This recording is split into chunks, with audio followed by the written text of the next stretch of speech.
하나님 아버지의 말씀 같이 봅니다. 말씀은 요한복음 21장입니다.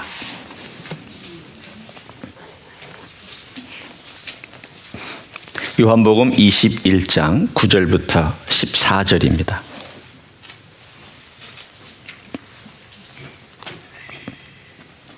저와 여러분이 한 절씩 교독합니다. 요한복음 21장 9절부터 14절입니다. 육지에 올라보니 숯불이 있는데 그 위에 생선이 놓였고 떡도 있더라. 예수께서 이르시되 지금 잡은 생선을 좀 가져오라 하시니 시몬 베드로가 올라가서 그물을 육지에 끌어올리니 가득히 찬 큰 물고기가 153마리라. 이같이 많으나 그물이 찢어지지 아니하였더라. 예수께서 이르시되 와서 조반을 먹으라 하시니 제자들이 주님이신 줄 아는 고로 당신이 누구냐 감히 묻는 자가 없더라. 예수께서 가셔서 떡을 가져다가 그들에게 주시고 생선도 그와 같이 하시니라. 이것은 예수께서 죽은 자 가운데서 살아나신 후에 세 번째로 제자들에게 나타나신 것이라. 아멘. 예수님은 밀당의 대가입니다. 여러분, 밀당이란 말 가끔 들어보시죠? 밀고 당기는. 예를 들어서 인간관계도 보면 밀고 당기는 게 있어야 그 관계가 재밌습니다.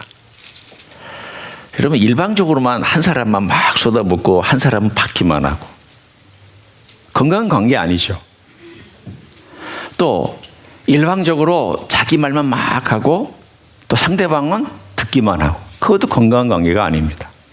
어떨 때는 주기도 하고 받기도 하고 어떨 때는 팽팽하기도 하고 끌어당기기도 하고 끌어당겨 가기도 하고 그런 걸 밀당이라고 얘기합니다. 밀고 당긴다.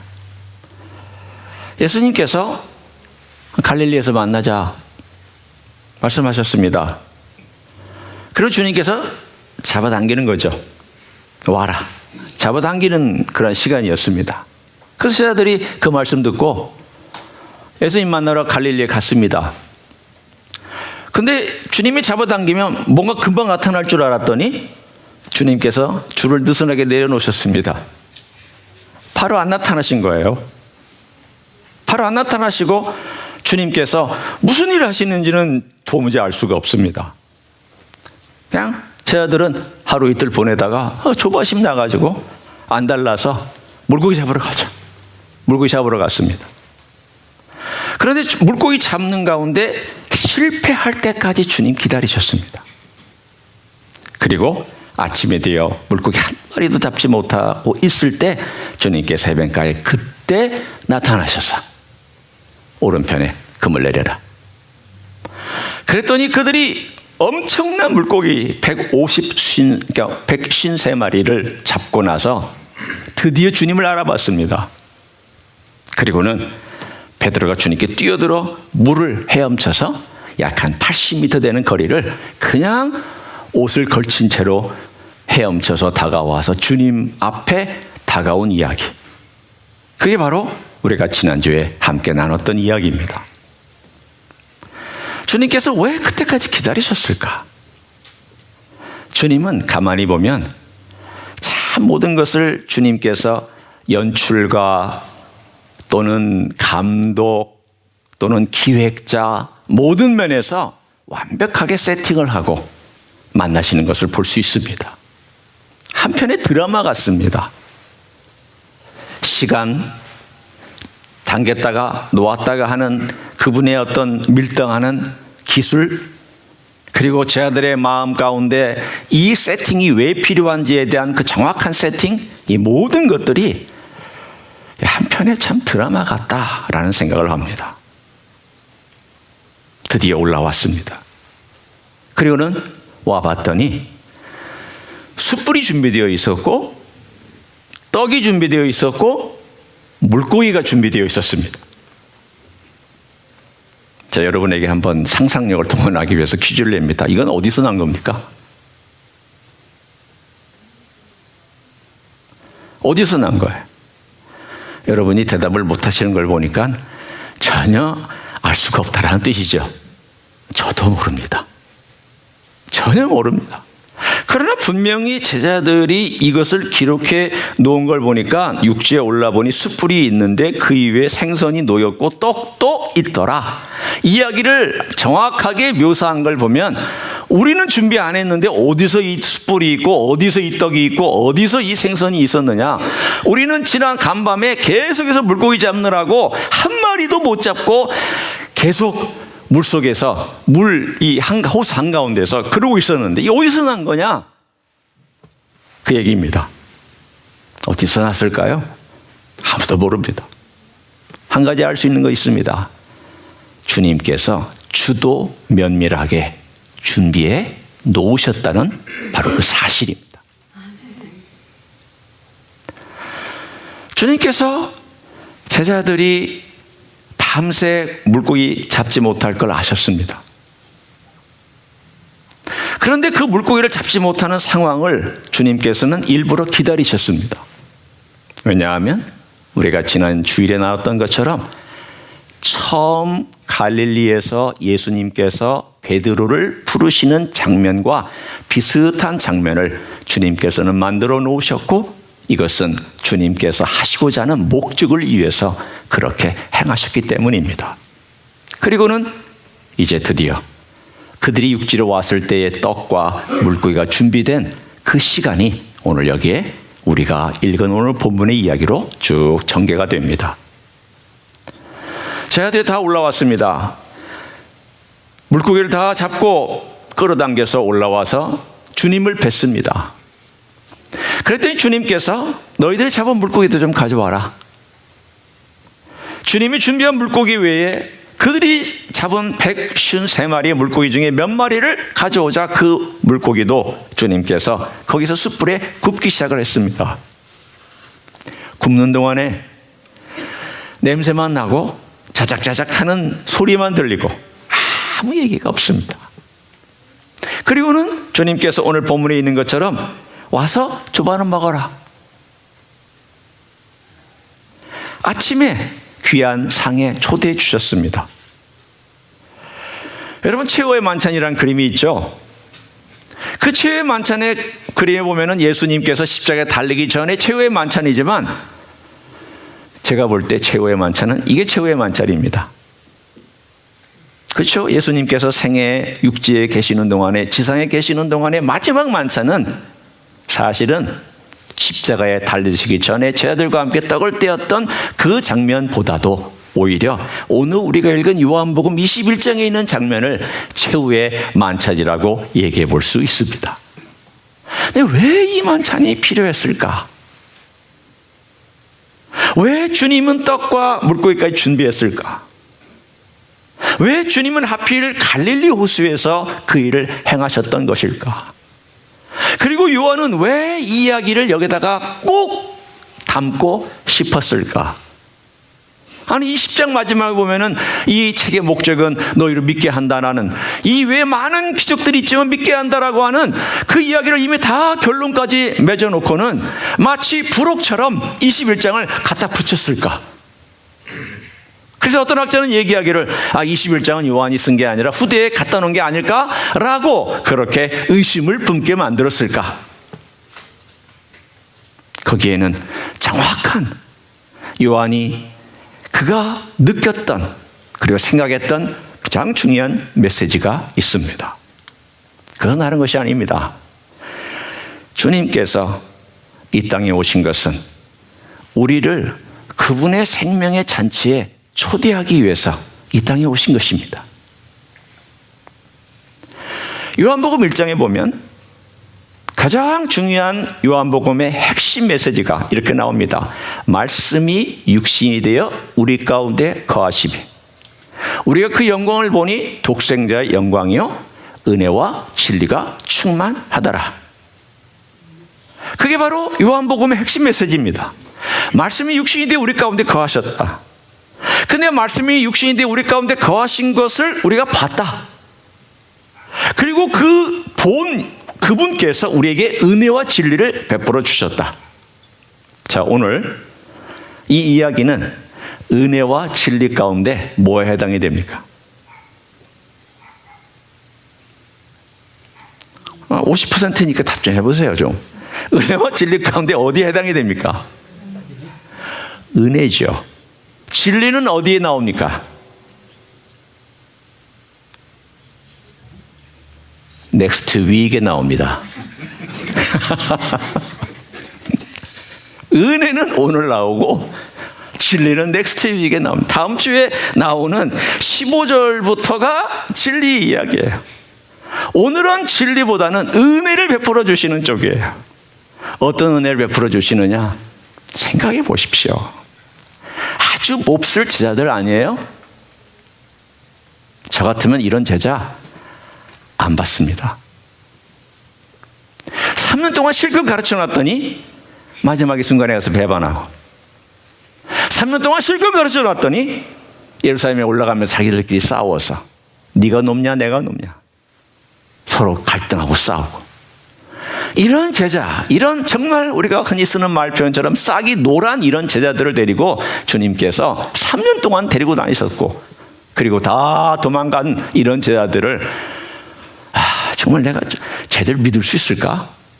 여러분 같으면, 저 같으면, 모르겠어. 적어도 저 같으면 쟤네들 내가 믿을 수 있을까? 이런 애들 데리고 내가 정말 세상을 변화시킬 수 있을까? 이런 애들이 정말 하나님의 복음을 위해서 일할 수 있을까? 그런 평가를 받아도 마땅한 제자들에게 주님께서 은혜를 베푸시는 이야기가 오늘의 이야기입니다. 그런데 은혜를 베푸시려면 분위기가 중요해요. 그렇죠, 여러분? 특별히 남편들이 아내에게 정말 의미 있는 선물을 하려면 의미 있는 장소에서 의미 있는 식사와 의미 있는 선물을 줄 때 의미가 있습니다. 그렇잖아요. 아니, 그거 똑같은 밥인데 뭐 여기서 먹으면 어때? 그러면 빵점이죠. 똑같은 장소인데 여기 뭐 어때? 그러면 빵점이죠. 제가 그런 빵점 인생이니까. 저 같은 경우는 굉장히 효율을 따지는 인생이었거든요. 그러다 보니까 제 아내는 참 로맨틱하고 뭔가 의미 있는 그러한 곳에 가서 의미 있는 것을 하기를 원하는데, 뭐 거기까지 가. 너무 멀잖아. 뭐 꼭 그거 해야 돼. 그 음식 해야 돼. 이거면 되잖아. 그것은 정말 사랑과 정서와 의미를 잘 모르는 정말 어리석은 인생의 모습이에요. 주님 보세요. 분위기 있는 갈릴리의 아침이잖아요. 실패한 다음 153마리의 물고기를 거둔 다음이잖아요. 옛날 3년 전의 이야기를 생각나게 하는 장면이잖아요. 그리고 3년 동안 갈릴리 호수를 동서남북으로 돌아다니면서 사역을 했던 그 모든 것들을 생각나게 하는 장면이잖아요. 이 장면에서 주님께서 말씀이 육신이 되어 우리 가운데 거하시는 그 식사 시간을 요한은 이렇게 이야기로 우리에게 전해주고 있습니다. 여러분, 거할 때 제일 중요한 게 뭘까요? 같이 사는 거잖아요. 그렇죠? 거한다는 것은 같이 산다는 거예요. indwelling이에요. 같이 살 때 제일 중요한 것 중에 하나가 뭘까요? 같이 먹는 거예요. 같이 사는데도 같이 안 먹으면 사실은 엄밀한 의미로 하숙생이죠. 같이 먹고 같이 누리고 같이 즐거움을 나누고 이런 얘기 저런 얘기를 할 수 있는 그것을 우리는 뭐라고 얘기를 해요? 두 말로 식구.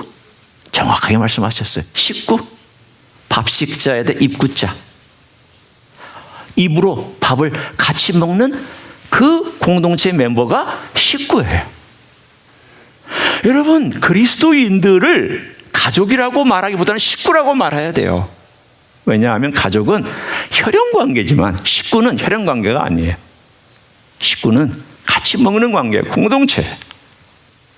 주님께서 왜 이 식구 같은 내 제자들하고 같이 이 시간을 갖느냐? 이 시간은 주님께서 그들과 indwelling, 함께 거하는 시간이기 때문에 너희들 기억해라.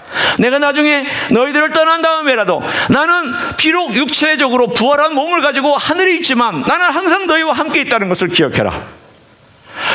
너희들이 위험한 상황이 있을 때, 배고플 때, 힘들 때, 어려울 때 내가 그 호숫가에서 부활한 몸으로 너희와 같이 식사했던 그날 그 아침을 기억해라. 주님은 함께 거해 주셨어요.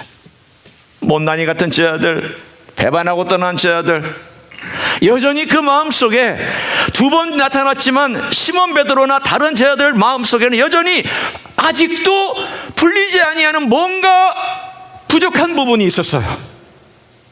여러분, 죄를 짓고 나면 사람이 고백하고 용서를 받지만 한편으로는 그 죄책감 때문에 뭔가 눌리는 마음이 있습니다. 정말 깊은 죄를 짓고 나면 고백한 다음에도, 내가 하나님께 고백하고 나서 한 다음에도 내가 뭔가 지금 부족한 것 같아. 내가 뭔가 아직도 뭔가 깨끗해지지 않은 것 같아. 그런 느낌을 받을 때가 있어요. 물론 여러 가지 그 원인을 제공할 수 있지만 그 중에 한 가지가 뭐냐면 주님께서 내 마음에 직접 무언가 부드럽게 주님의 은혜로 싹 하고 씻어주시고 부드럽게 채워주지 아니하면 내가 고백한 다음에도 뭔가 아직은 덜 된 것 같은 느낌을 받을 때가 있어요. 오늘 주님께서 나타나신 것이 뭘까? 은혜와 진리가 충만하다라고 하는 주님께서 나타나셔서 그 제 아들 한 사람 한 사람들의 마음속에 정말 부족했던 것, 연약했던 것, 배반했던 것, 문제가 되었던 것을 직접 채워주고 계세요. 7명입니다. 7인의 뱃사공이라고 그랬어요.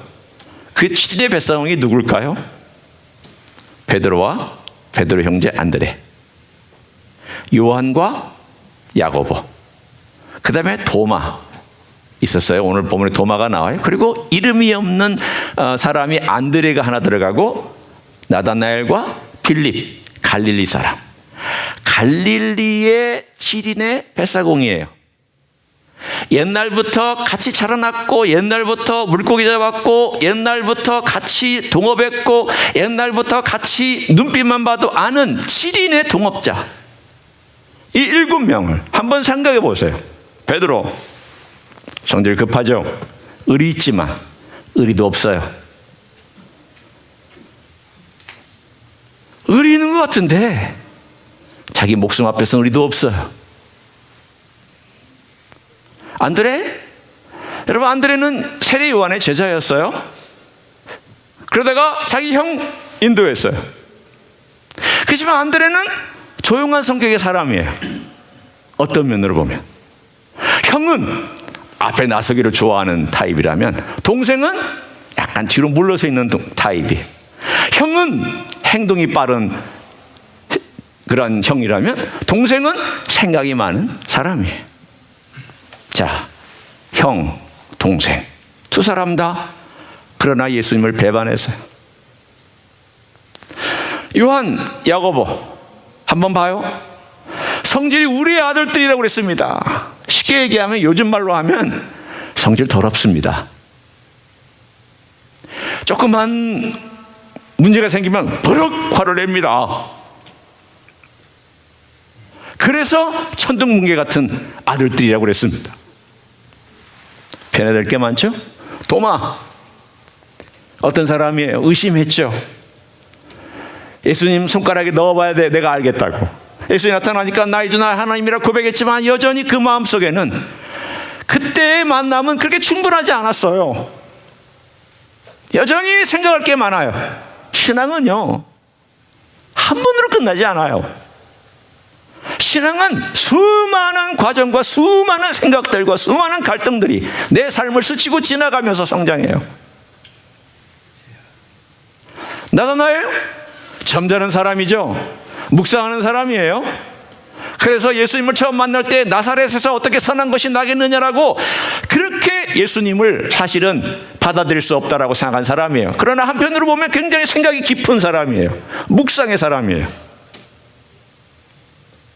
이 사람도 도망갔어요. 묵상의 사람도 도망가고 행동의 사람도 도망가고 뒤로 물러서서 쫙 약간 주저한 사람도 도망가고 다 도망갔어요. 우리 아들도 도망가고. 자, 한번 생각해 보세요. 빌립 계산적인 사람이에요. 빌립은 산수가 빠른 사람이에요. 머릿속에 탁탁탁탁탁. 얼마면 되겠습니다. 얼마면 됩니까? 얼마로 살아갈 수 있습니다. 계산이 빠른 사람. 자, 이 7인의 사람들을 주님께서 만나셨는데 다 달라요. 다 고민하는 방식이 다르고 생각하는 방식이 다르고 그리고 접근하는 방식이 다 다른 이 7인의 뱃사공을 주님께서 만나셨을 때 주님께서 일일이 한 사람 한 사람, 야, 이번에는 시몬 베드로 타입이다, 좀 만나자, 면담하자. 자, 이번에는 빌립 너다, 면담하자. 그리고 이번에는 너 안드레다, 면담하자. 주님 그렇게 하셨습니까? 그렇게 안 하셨어요. 대신 어떻게 하셨습니까? 침묵 가운데 식사하셨습니다. 주님께서 우리가 오늘 읽은 뿐만이 아니라 물고기 잡은 요 사건 말고요, 오늘 읽은 본문에서 하신 말씀이 있으면 몇 마디입니까? 딱 두 마디. 지금 잡은 생선 좀 가져와라. 두 번째, 와서 조밥 먹으라. 그리고 조밥 먹는 동안에 아무 말씀하시지 않았어요. 아무 말씀도 하시지 않았어요. 자, 여러분이 이런 식사를 갖는다면 여러분 마음속에는 어떤 생각이 떠오를 것 같아요? 여러 가지가 떠오르겠죠. 주님과 함께 주님이 앞에 계셔요. 주님께서 떡을 가져다가 나눠주셨어요. 물고기도 구워서 제 아들에게 주어요. 누가 주시냐면 숯불에서 구운 걸 직접 주님께서 갖다 주시는 거예요. 주님이 섬겨주고 계세요. 아마 주님은 그런 마음이 있을 거예요. 내가 이 땅에 있는 동안에 너희를 섬기는 나의 마지막 섬기입니다. 마지막 섬기입니다. 내가 다시 와서 너희들과 함께 그 영원한 나라에서 내가 너희들과 함께 지낼 그 전까지 내가 섬기는 마지막 섬기입니다. 그러면서 생선도 나눠주시고 떡도 나눠주시고 그렇게 섬겨주셨어요. 제 아들은 받기만 하고 있어요.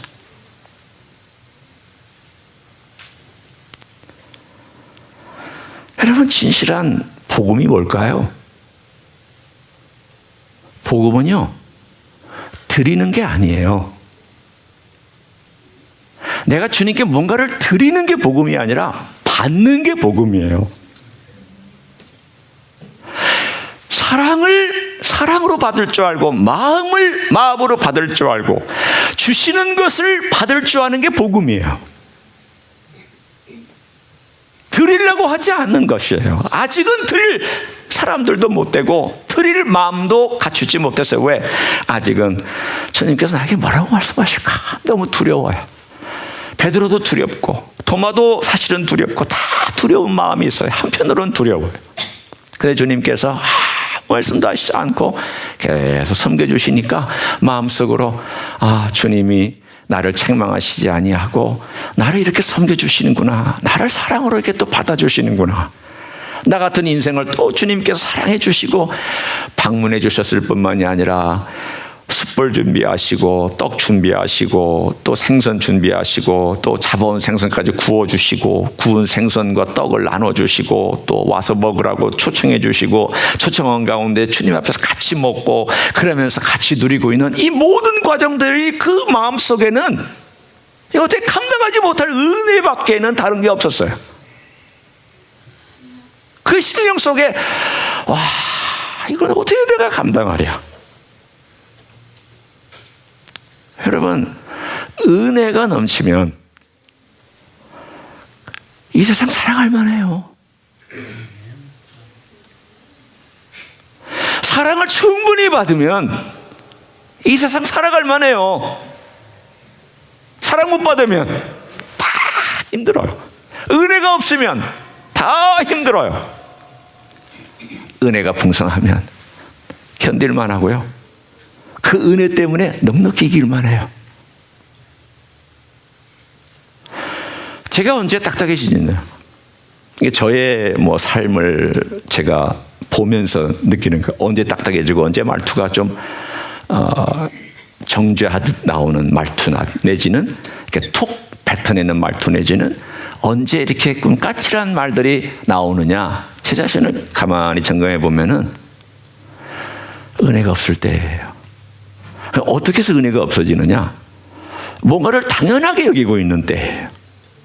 뭘 당연하게 여기고 있느냐? 내 삶에 주어진 것들이 너무 당연하게 여겨지고 있을 때, 그리고 지금 누리는 것들도 당연하게 나도 모르게 여겨지고 있을 때, 그리고 내가 가진 것들도 당연하게 여겨지고 있을 때, 뭐 내가 입으로는 당연해 그렇게 말은 하고 있지 않지만 내 마음으로 별로 그렇게 감사나 은혜나 이런 것들이 내 안에 채워지지 않을 때 나도 모르게 내 안에서 나오는 말투나 태도가 까칠해집니다. 오늘 주님께서 그들에게 필요한 것이 뭐냐? 베풀어 주시는 것이었습니다. 은혜를 베풀어 주시고 다 베풀어 주셨습니다. 이 식탁을 그들이 경험하게 하셨습니다. 저는 오늘 그래서 이 메시지를 이미 뭐 제가 다 설명을 드렸지만 두 가지만 여러분과 함께 적용을 하려고 합니다. 첫 번째는 뭐냐? 여러분, 주님께서 이 땅에 오신 것은 요한복음 1장 14절에 이미 말씀하신 내용처럼 말씀이 육신이 되어 우리 가운데 거하시며 우리가 그 영광을 보니 아버지의 독생자의 영광이요 은혜와 진리가 충만하더라. 그 말은 뭐냐면 복음은 뭐냐? 그분과 함께 있는 거예요. 그분의 은혜와 진리를 받아들이는 거예요. 그분과 함께 거하는 거예요. 그게 복음이에요. 우리를 찾아와 주셨기 때문에. 누가복음에서는 이 복음을 어떻게 설명하는지 제가 보여드릴까요? 누가복음. 요한은 그렇게 설명한다고 치고요. 자, 누가복음을 한번 여러분 펼쳐보세요. 누가복음 1장에 보면 명확하게 사가랴의 입술을 통하여 우리에게 주시는 누가복음의 메시지가 나옵니다. 자, 사가랴의 찬양이 나오고 예언이 나와요. 그게 1장 67절부터 79절까지예요. 자, 제가 읽습니다. 누가복음 1장 68절부터 그의 찬양입니다. 찬송하리로다. 뭘 찬송하느냐? 첫 번째 그 찬송의 이유에 대해서 한번 여러분이 들어보세요. 주 이스라엘의 하나님이여. 먼저 호칭을 부르죠. 그리고 그 가장 중요한 메시지가 그 백성을 그 다음 뭐라고 나와 있습니까? 돌보사. 그 다음에는요 속량하시며. 자, 이 메시지가 어떻게 되어 있는지 78절과 79절을 한번 보세요. 자, 우리 같이 한번 읽어볼까요? 시작. 이는 우리 하나님의 긍휼로 인함이라. 이로써 돋는 해가 위로부터 우리에게 임하여 어둠과 죽음의 그늘에 앉은 자에게 비치고 우리 발을 평강의 길로 인도하시리로다 하니라. 여러분, 이 사가랴 예언은 이렇게 되어 있어요. 저를 한번 보세요. 이렇게 딱 붙어요. 이거 못 붙는 분도 있더라. 저는 붙어요, 다행히. 아래가 이렇게 붙어서 이렇게 되어 있어요. 이렇게 되어 있는 게 뭐냐면 요 아래 붙는 게 바로 72절과 73절이에요. 바꿔 얘기하면 제가 일부러 한 거고요. 이렇게 반으로 딱 쪼개서 맨 아래 동아리 만나는 데가 바로 72절, 73절이 딱 만나고 나머지는 쭉 벌어지면서 얘는 얘하고 만나고 얘는 얘하고 만나고 얘는 얘하고 만나고 이 끝은 끝이 만나요. 다시 얘기하면 68절은 78절, 79절하고 딱 떨어지게 돼 있어요. 또 77절은 69절하고 딱 떨어지게 돼 있어요. 그러니까 딱딱 데칼코마니처럼 딱딱 맞아 떨어지게 되어 있어요. 사가랴를 통하여서 우리에게 주시는 메시지가 뭐냐면 초반과 마지막에 나와 있는 메시지 반복하는 내용이에요. 그 백성을 돌보사 속량하셨다라는 거예요. 그게 뭐냐면 78절에 우리에게 임하여 평강의 길로 인도해 주시는 거예요. 그 중에 제일 중요한 단어가 뭐냐면 돌보사라는 단어예요. 돌보사. 68절. 그리고 78절에 임하여라는 단어예요. 이 두 단어는 똑같은 단어예요. 번역만 달리 했을 뿐이에요. 제가 영어로 여러분에게 설명합니다. 우리 한번 영어 공부해 보실까요? 영어로 look upon 이라는 단어가 있어요. look은 그냥 보는 거예요. 그렇지만 look upon은 자세하게 보는 거예요. upon이라는 단어는 on이라는 단어가 똑같아요. on, 이 위에 있는 것들을 자세하게 보는 거예요. 이 원래 헬라의 단어가 그거예요. 이 단어는 왜 자세하게 보냐면 상대방의 형편과 처지와 아픔과 눈물과 한숨과 고통을 자세하게 보고 거기를 방문해 주는 것이란 단어까지 발전했어요. 그래서 보고, 자세히 보고 방문하는 거예요. 그게 오늘 본문에 돌보사라는 단어예요. 그리고 78절에 임한다는 단어예요. 똑같은 단어를 썼어요. 누가복음이 쓰고 싶은 얘기가 뭐냐? 요한하고 똑같아요. 하나님께서 우리를 방문해 주셨다라는 거예요. 크리스마스예요. 하나님께서 인간이 되셔서 우리를 직접 방문해 주셨다. 그게 크리스마스예요. 말씀이 육신이 되어 우리 가운데 거하셨다. 누가는 돌보셨다, 임하셨다, 우리의 위에 임하셨다. 그분이 불뿐만이 아니라 와서 직접 우리와 함께 거하시고 우리에게 임하셔서 우리를 위해 속량해 주시고 우리를 의의 길로 인도하시고 평강의 길로 인도해 주셨다. 이게 복음이다. 은혜와 진리가 충만한 그분과 함께 거하는 게 이게 복음이다. 그 이야기를 21장에 오늘 요한은 얘기하고 있는 겁니다. 우리가 죄인인데, 우리는 배반한 인생인데, 사실은 이 세상에 있는 다른 사람들하고 똑같이, 아니 어쩌면 더 못난 인생인데, 왜? 구세주를 배반했잖아요. 구세주를 떠났잖아요. 못났잖아요. 3년이나 말씀 들었는데 끝에 가서는 싸웠잖아요. 그런 인생인데 그런 인생을 또 찾아주시고 방문해 주신 거예요. 또 와주신 거예요. 이거 어떻게 내가 감당하냐? 이 은혜를 내가 어떻게 감당하냐? 내가 이거 어떻게 감당하냐? 그 너무 감사해서 우리를 다시 만나주시고 그 추억이 많은 갈릴리에서 그 아침에 우리를 만나주셔서 그것도 떡을 떼어주시고 또 생선 나눠주시고 최후의 만찬을 이 지상에서 부활하신 몸과 우리와 함께 식사를 하면서 공동 운명체 속에서 너와 나는 공동 운명체다. 이 식사는 너와 내가 나누는 너의 떡 내가 주는 것이고 이 떡 먹고 너와 나가 하나가 되는 것이다 라고 하는 놀라운 사랑과 은혜의 메시지를 그들은 묵묵히 받고 있었습니다. 여러분, 복음은 받는 거예요. 사랑을 받는 거예요. 그에 집중할 줄 알아야 돼요. 많은 그리스도인들이 받는 거에 집중을 못해요. 주님이 침묵하실 때에는 주님 뭐라고 말씀하신다. 그 받으려고 집중해야 되고, 주님이 가만히 계실 때에는 주님의 얼굴을 살피고 주님의 마음을 살피고 주의 뜻을 살피면서 주님 앞에 가만히 기다릴 줄도 알고, 주님 말씀하시면 말씀하신 대로, 주께서 명령하신 명령하신 대로, 주께서 가만히 계시면 가만히 계시는 대로 그분의 은혜와 사랑을 내 몸에 받아야 내가 사랑할 줄 알아요. 그렇게 사랑해야 탈이 없어요. 우리의 삶 가운데서 내가 사랑했는데도 왜 안 될까? 단순하게 답하면 내 마음대로 해서 그래요. 주님의 은혜와 사랑으로 제가 변화되어서 사랑하는 게 아니라 내 마음대로 사랑해서 그렇게 될 가능성이 높습니다.